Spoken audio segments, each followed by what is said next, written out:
et les mouvements ecclésiaux, comme l'a dit le pape, après le Concile Vatican II, c'est une chance pour l'Église qu'il faut saisir. Seulement, dans l'exploitation de cette chance-là, il faut des points précis. Parce que le vrai problème qui se pose, c'est la conformité à la doctrine, le respect de la hiérarchie, l'orthodoxie. Quand ces éléments sont remplis dans les mouvements et les communautés nouvelles, tous les deux sont à venir. Mais il faut que ce soit le respect de la hiérarchie, de la doctrine et voilà, la soumission à l'autorité, et que ce travail ne crée aucun dommage ni à la vie des familles, ni à la vie de l'Église, ni à la vie des individus, ni à la vie de l'ensemble. Si cela est réuni, c'est la louange qui suit. Merci, mon frère. La deuxième question. Oui. Vous vivez du Burkina. Oui. Vous savez qu'actuellement, c'est le temps des funérailles. Oh oui. Que pensez-vous de cela? Des funérailles? Du Chili. Oh oui. Vous savez un peu comment cela se passe là-bas? Ça dépend des autres. Les cultures sont assez multiples. Bon, néanmoins, nous savons que, voilà, on a prévu une période pour, disons, ce sont les messes, on les appelle les messes de requiem programmées en groupe. Mais nous n'oublions pas que dans ce souci de l'Église d'accompagner les fidèles, il y a des gens qui réussissent à faire appel à ce qu'ils traînent, la tradition des choses. Et dès qu'ils sont repérés et que leurs actes sont avérés, ils sont conséquemment punis, afin qu'ils s'amènent et qu'ils suivent. En tout cas, pour ma connaissance, ceux qui ont essayé de faire des mélanges et qui ont été perçus, si leurs actes ont été vraiment prouvés, voilà, on essaie de les sanctionner pour décourager et leur personne et tous ceux qui voudraient les éviter.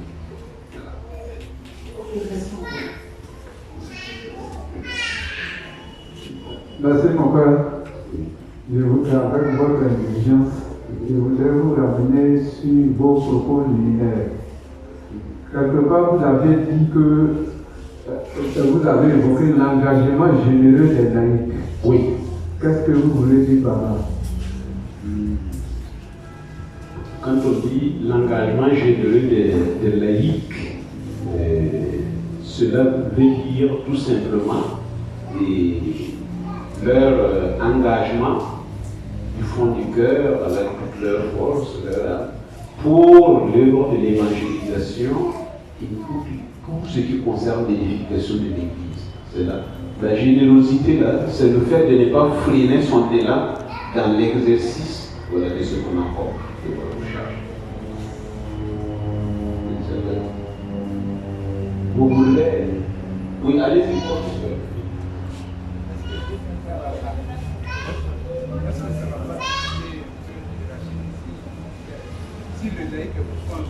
Il est beaucoup engagé.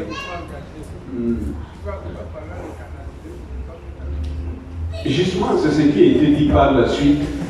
Voilà, un engagement, mais suivant les normes, tout simplement. Vous voyez les véhicules, quand vous êtes sur la bonne voie et vous circulez à 100 à l'heure, vous n'avez pas de problème. Mais même si vous déviez, même si vous circulez à 10 à l'heure et vous marchez sur les pieds des gens, on va vous intercepter. Donc la générosité là, c'est se trouver au bon endroit comme il se doit et foncer avec toute votre énergie pour bien faire pour nous et pour l'Église.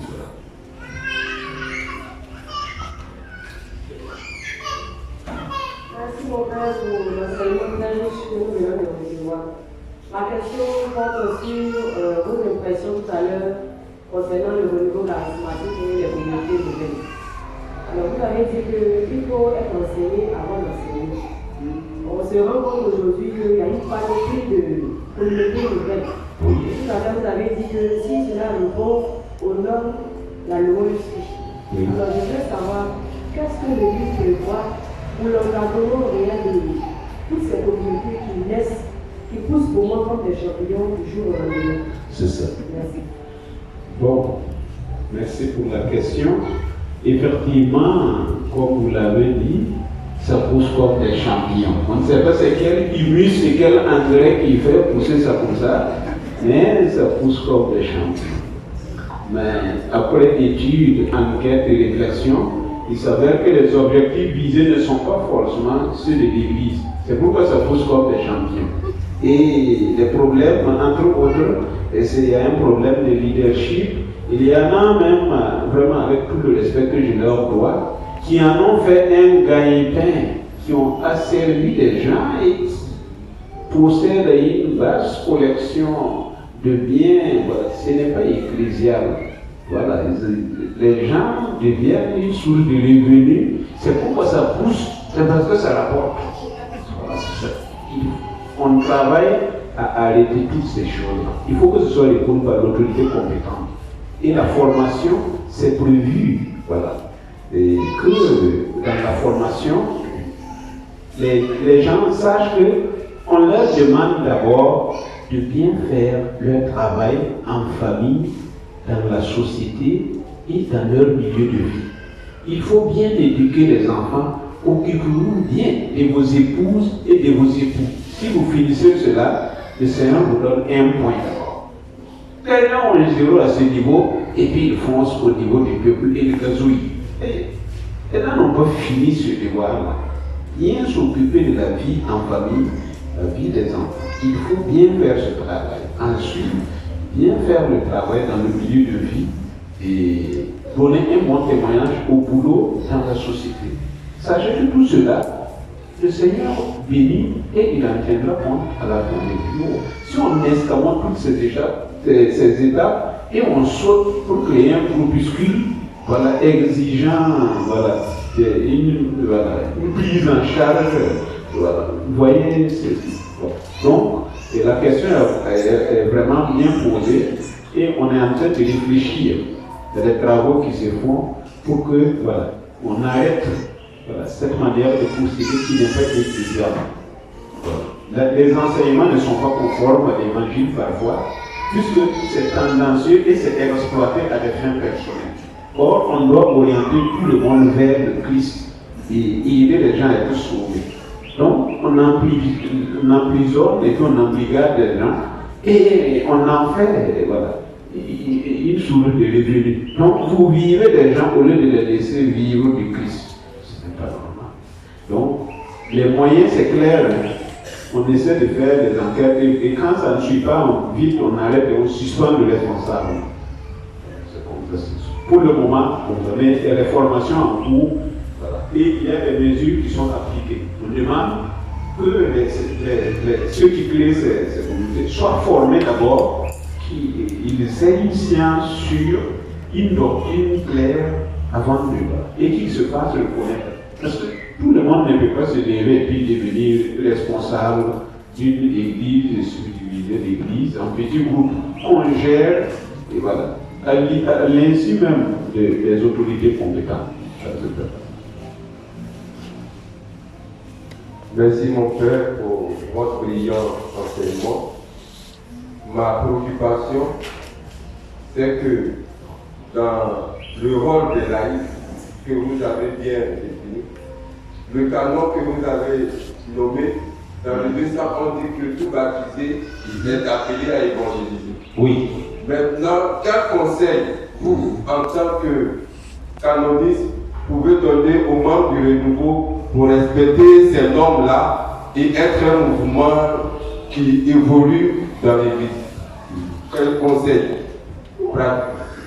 Les conseils pratiques, en fait, retenez les points essentiels, surtout la finale de l'exposé, la communion avec la hiérarchie, le respect des directives données par les pasteurs et vraiment œuvrer de manière à ce qu'on fasse la communion et qu'on crée une cohésion pour construire le peuple de Dieu selon la volonté de Dieu. Si on respecte les deux commandements, le respect de Dieu, le respect du prochain, et entendez par respect de Dieu, les gens aussi que Dieu a mis sur la route pour gérer et conduire son église, vous vous rendez compte que tous les problèmes vont diminuer. Et si chacun s'oublie pour aller chercher le bien de l'autre, il n'y a pas de raison qu'il y ait des accords ou en tout cas des ordres. Si tout le monde recherche la volonté de Dieu et essaie de l'accomplir, il n'y a pas de raison. Merci mon Père. Ma préoccupation, c'est que aujourd'hui, beaucoup disent oui à Dieu et non à l'Église. Que dit ce non à l'Église? Beaucoup là, c'est dans quelle instance, dans quel cadre, devant quelle autorité ils ont daigné laisser échapper ces engagements. Bon, en fait, souvent quand on parle des bienfaits de l'Église, on entend d'autres dire je crois en Dieu, mais je ne parle à l'Église. Bon, on a pu entendre, c'est pourquoi je pose cette question. Que vise ce nom? Pourquoi ils acceptent Dieu, mais ils n'acceptent pas l'Église? Bon, disons, c'est difficile de donner une réponse à partir des avis de certaines personnes. On ne sait pas quel est leur passé, quel est le degré de leur avancement dans la vie de foi, quelle est la profondeur, quelles sont les motivations, qu'est-ce qu'ils traînent même derrière toutes ces affirmations et qu'ils n'avouent pas. En fait, le fond du problème nous échappe pour que nous puissions donner une réponse conséquente. Mais ce qui est sûr, celui qui a rencontré le Christ, c'est que le Christ l'invite à passer par son Église pour être sauvé. Celui qui l'a rencontré dans le baptême de l'Église catholique, c'est cela. Si quelqu'un a rencontré le Christ au baptême, disons, dans la formation, la préparation, et a été baptisé, et après coup, se dit que voilà, lui il croit au Christ, mais il ne croit pas à l'Église. Mais l'Église, c'est une comme l'épouse du Christ. Et c'est le Christ qui a institué son Église. Ce n'est pas une Église. Et on l'a dit clairement, c'est constitué de pécheurs. Mais c'est une Église sainte. Les hommes sont limités, mais l'Église est sainte. Parce qu'elle est bien de Dieu. Donc, c'est pour dire clairement que ces personnes ont besoin d'une autre catéchèse. Le kérim ne peut pas passer. L'enseignement de base n'a pas été approfondi. Donc, ils n'ont pas bien posé leur vie de foi d'abord.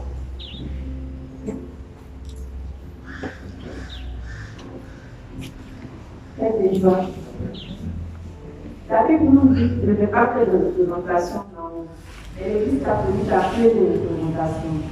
Je voudrais comprendre pourquoi, comment expliquer cela. Maintenant, ma deuxième question. Oui. Non, généralement, quand vous dites que la Bible dit, généralement, vous sortez clairement les propos de la Bible, la référence, et on va voir si c'est vraiment la Bible qui a dit tout ce que les hommes ont entendu. Que dit la Bible? La Bible est vaste, il y a beaucoup, il peut y avoir une vingtaine de livres. C'est quel livre qui en parle? Et précisément, quels sont les mots qui ont été dits? Et on va les analyser.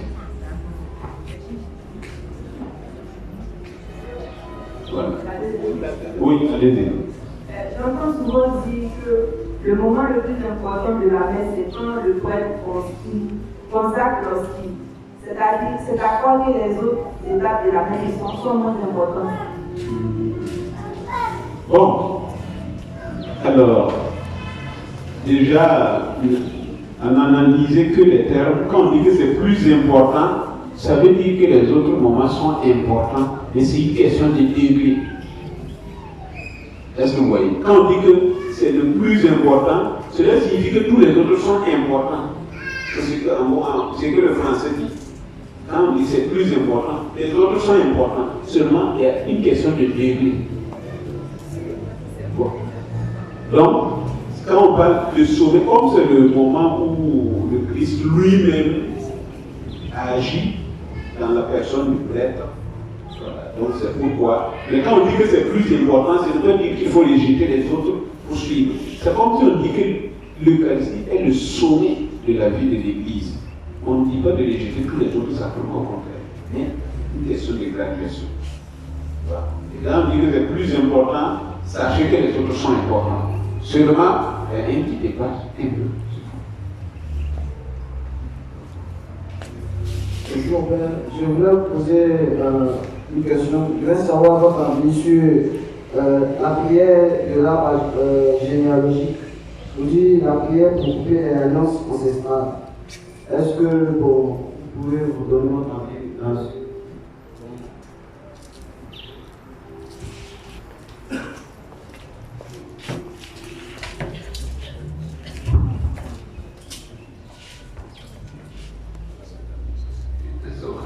Alors, vous parlez de l'arbre généalogique, c'est ça. Alors, cette question est en pleine réflexion. Parce que on est en train de réfléchir à la question, parce qu'il y a justement des pratiques qui ne sont pas tout à fait claires et qui font intervenir d'autres croyances et tout dans cette affaire. Donc, on est en train de mener une étude claire. Et avant la décision nécessaire à cette étude, il serait hasardeux de faire des conjectures. C'est mieux que la réflexion soit menée jusqu'au bon moment pour qu'on puisse. Sinon, alors, il y en a qui disent que voilà, il faut prier parce que les ancêtres, voilà. Bon, le baptême nous a lavé de tout péché, n'est-ce pas? Et vous avez dit qu'après le baptême, il y a des choses. Jésus nous a incorporés à son peuple, nous y sommes. Alors, si nous croyons en Dieu, si nous avons la foi, si nous savons que Jésus lui-même nous a dit que si la foi, si vous en avez comme un grain de s'élever, vous pouvez faire transporter des montagnes. Vu, étant donné tout cela, alors la conviction personnelle, c'est de penser que le Christ nous délivre une bonne fois pour tout. N'empêche qu'après le baptême, beaucoup les tournent discrètement, comme quelqu'un l'a signifié, à la tradition. Ça, c'est ce qu'on dit jamais cela. Les gens ne prophètent jamais qu'ils les tournent dans le mal. C'est quand il y a des problèmes qui reviennent, ils impriment le noir, les Jésus sont à l'époque. Mais nous ne nions pas l'existence de Dieu avec le monde invisible. Cela est du domaine du mystère du paranormal. Dans le domaine rationnel, on ne peut pas parler avec conviction en se basant sur des données irrationnelles. Donc, il y a des erreurs toujours en essayant de comprendre. C'est des normes et des principes à l'univers dans notre monde donné. Nous ne pouvons pas naviguer dans le monde paranormal des ancêtres. Les gens ont des expériences qui vivent avec ces gens, et là, ils ne peuvent pas les sortir ça avec des preuves mathématiques. Donc, de là, dans un enseignement, il y a notre idée, c'est la doctrine de l'Église. Que dit la doctrine de l'Église? Par le baptême, nous avons été lavés de tous nos péchés, nous sommes délivrés en Jésus-Christ, nous sommes dans notre peuple de Dieu, nous sommes sauvés. Et si nous restons fidèles au Christ, nous entrerons dans la vie éternelle. Bon, si on entretient toujours un discours très lourd avec les ancêtres, c'est dire qu'à la fin, vous allez laisser le paradis. Et les voir, avant que je vienne, si vous avez pas, vous n'allez pas y venir. C'est très évident. Bref, voilà, c'est dire que c'est une question qu'on est en train d'approfondir, mais voici, au moins pour celui qui est baptisé, voici les repères pour lui permettre de vivre sa foi. Le temps d'avoir l'éclaircissement sur ce fait. Merci mon père. Ma question c'est au niveau de l'homélie. Oui. On sait que les dimanches, nous qui venons à l'église, il y a les chrétiens, le peuple de Dieu, et que l'homélie est donnée par le prêtre. Les prêtres sont formés. Pas plus lui, ils ont des doctorats. Mais des fois, il y a des prêtres qui viennent, ils prennent leur homélie et ils lisent. Leur français, des fois, on ne comprend pas. Mais c'est pas si l'Église a réfléchi dessus. Parce qu'il y a des niveaux de compréhension. Il y a des niveaux de compréhension. On ne comprend pas, on ne sait pas à qui demander aussi. Est-ce que l'Église a réfléchi dessus par rapport à ceux qui n'ont pas un niveau élevé? Parce que les prêtres ont des niveaux plus élevés que nous. Leur français est plus élevé. Donc je ne sais pas si l'Église a essayé de voir ça aussi. Ok, très belle question. Je pense que cette question-là, c'est directement, donc, du moins ce souci, c'est à présenter à votre responsable, au responsable de cette paroisse.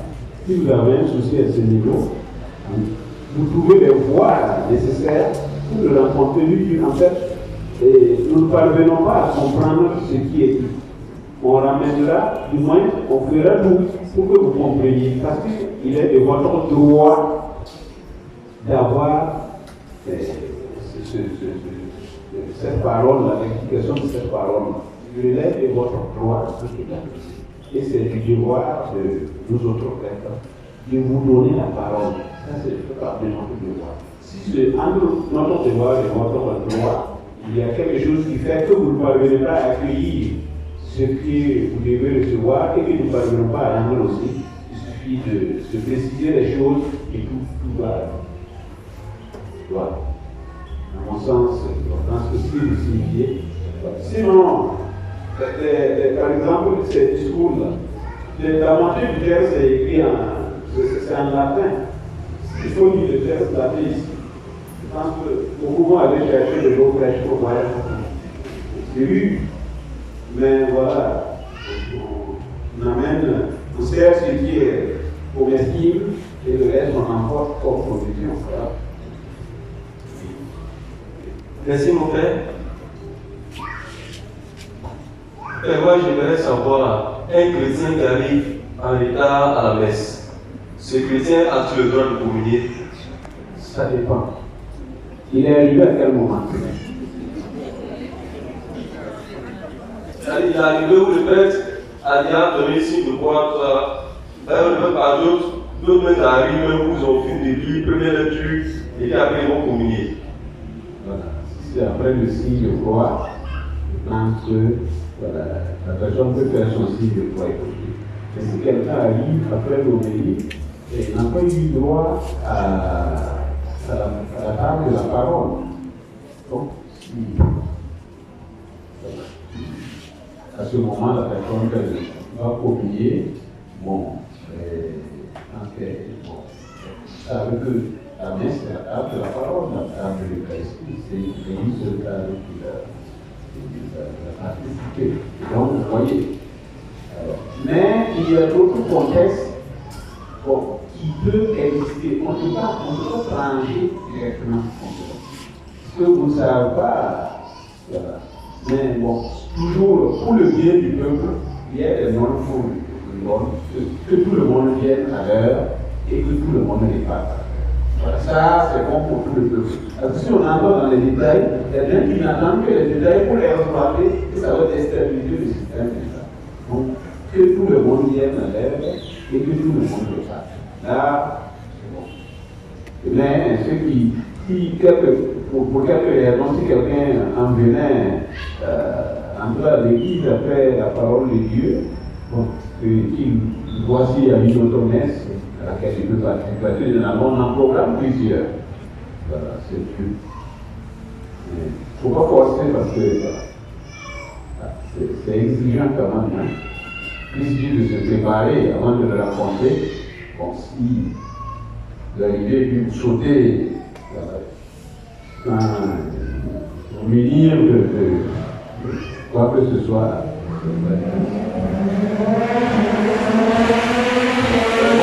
Moi je veux une clarification. Au niveau de la dîme, parce que l'Église n'en fait pas une obligation. Est-ce que les fidèles laïcs peuvent la recevoir? Deuxièmement, je veux savoir quelle est la position de l'Église par rapport aux homosexuels, parce que le pape a eu des sorties quand même qui ont laissé couler assez temps. Quelle est la position de l'Église par rapport à la situation des homosexuels? Ok. La première question, est-ce que les laïcs peuvent recevoir des dîmes? Non. Les dîmes, depuis la Bible, c'est les Lévites. Et les Lévites, là, voilà, vous savez qui ils sont. Donc, ici, là, il n'y a pas de question. Si quelqu'un veut tirer une autre personne pour qui telle ou telle circonstance, c'est important. Et un fidèle laïque ne peut pas recevoir une dîme. Ça, c'est clair. On ne dit pas de ne pas aider quelqu'un dans la vie. Mais quand vous l'appelez Dieu, c'est le pasteur qui va vous dire. Et voilà, ça c'est ce qu'il va en faire pour le dire. Donc, en ce qui concerne nous, je ne sais pas quel est le point précis de la sortie du pape qui pose question et qui crée de la confusion dans la mémoire de la société. Quel point précis? Il a dit être en faveur d'1 million. Je crois être en faveur, c'est le système qu'il avait utilisé. C'était d'accord pour 1 million civils, voilà, des homosexuels. Bon, et nous, là, pour des choses sensibles comme ça, pour en discuter, nous, le sort interclair signé ou écrit par François, tel frère, point. Sinon, dans les supputations, c'est très dangereux de poser des jugements de valeur.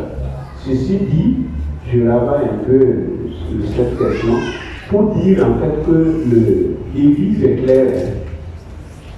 Écoutez le livre de la Genèse. Il n'y a plus d'évaluation de la Bible. Donc c'est valable. L'Église est contre. Voilà. Maintenant, il faut faire la différence entre être contre une pratique et contre les hommes qui y sont entrés, on sait par quel moyen. Vous pouvez détester le mal qui se fait, comme le Seigneur lui-même. Mais il n'y a pas détester le pécheur qui est entré par des mécanismes comme l'Église. C'est-à-dire que la personne est victime de sa situation. Donc, vous voyez, le Seigneur a été miséricordieux envers les pécheurs, mais il n'aimait pas le péché. Et quand il disait, il va, mais il ne commence plus sur le point d'arriver pire. Vous voyez. Et, vous voyez, les autorités juives, les pharisiens, qui étaient assez suffisants parce qu'ils étaient intelligents, ils étaient à l'aise, ils avaient les moyens.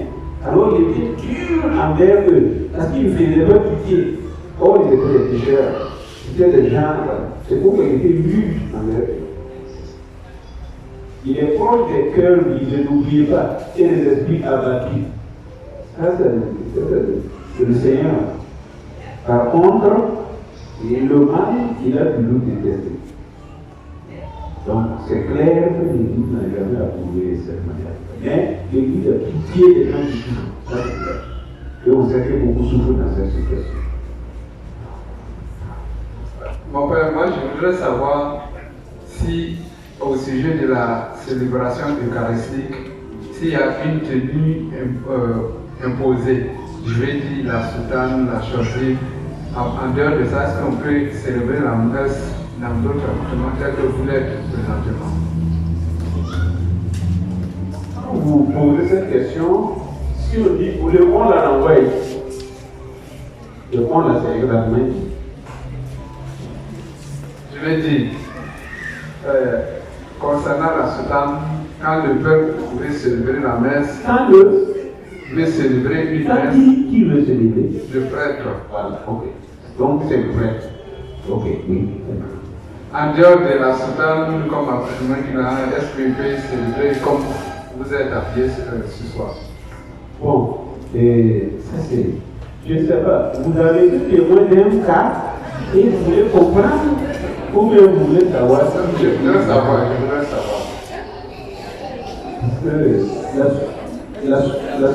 Voilà, donc une précision, la soutane, ce n'est pas la vie de la messe. Si vous regardez dans le Robert, peut-être qu'il y a une évolution, mais dans le cas, quand nous regardons dans le dictionnaire, c'est écrit, la soutane, c'est la robe du prêtre. Ça veut dire que c'est son habit de tous les jours, donc ce n'est pas pour la messe.